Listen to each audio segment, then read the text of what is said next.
what brought you at the Globe to the point of going this far in your language, to the blood on his hands language that you've chosen? It's not language we chose lightly, and I thank you for quoting more of Yeats than I could fit on the page and in print. But we really were looking at the facts, and the president has been trying to revise history as it's happening, as you noted, through his press conferences and making insinuations about hoarding at hospitals to excuse his lack of getting supplies to states and cities for their hospitals. And it's important, I think, as he tries to recalibrate our expectations so that suddenly hundreds of thousands of deaths are being expected and being declared a measure of success by this administration, so that we don't take that for granted. And we look back at 2 months ago when the first case of COVID-19 was identified in the U.S. and the president said it's just one guy coming from China. It's no big deal. This will amount to nothing. The colossal failure to act to get testing underway. If we contrast the way the United States, the world's richest country, with the most sophisticated medical facilities and research institutions, the world's leading scientists, contrast that with the way that South Korea and Germany have rolled out testing, isolated cases, done contact tracing to really contain the epidemic on their shores. The United States has failed to do that. And in epidemics, in pandemics, timing is everything. Timing is the difference between a contained outbreak that can be controlled within weeks and a devastating and deadly epidemic like the one we're seeing unfold, and we will continue to see unfold over this coming month.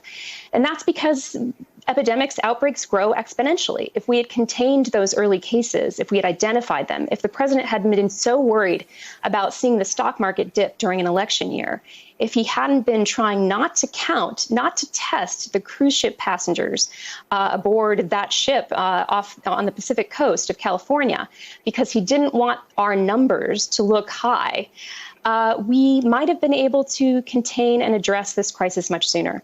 But you can also look at subsequent missteps going all through February and into March, including how he's failed to really seize the role of the federal government in a crisis like this, where the role is really to help coordinate among states and distribute supplies. Instead, states, including Massachusetts, which, by the way, as you know, has a Republican governor, but it's a red governor in a blue state, our own governor has had trouble getting access to those supplies. Mere fractions of what we've requested from the national stockpile have arrived here in Massachusetts. And that's true in states and cities around the country. What they're needing and the supplies that they need to protect their hospital workers, their nurses, their doctors, their first responders are not being supplied by the federal government. In fact, the federal government has outbid states and governors in trying to get supplies. He's stepped in and taken away ventilators from states. And that is, I think, just a catastrophic use of the federal government's power when, in fact, it should be coordinating and making this easier. We have polls showing that Trump-supporting voters and Fox News viewers took the coronavirus threat much less seriously than other people, no doubt because of the messaging they were getting from the Fox channel and from President Trump. Is that part of your case, that, in effect, more people are sick tonight, more people are dying tonight, and more people are dead tonight because Donald Trump was president at this time?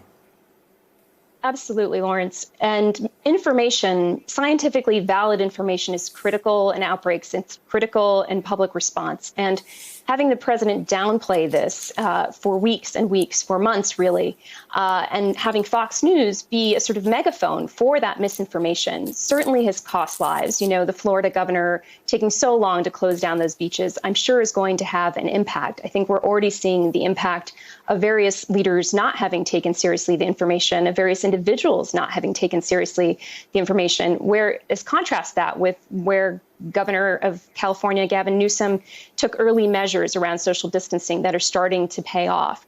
So I think this really amounts to an abuse of the bully pulpit and to misusing that megaphone that the president has, in fact, not to reassure the public, not to present scientifically valid information, but to obfuscate, to misinform.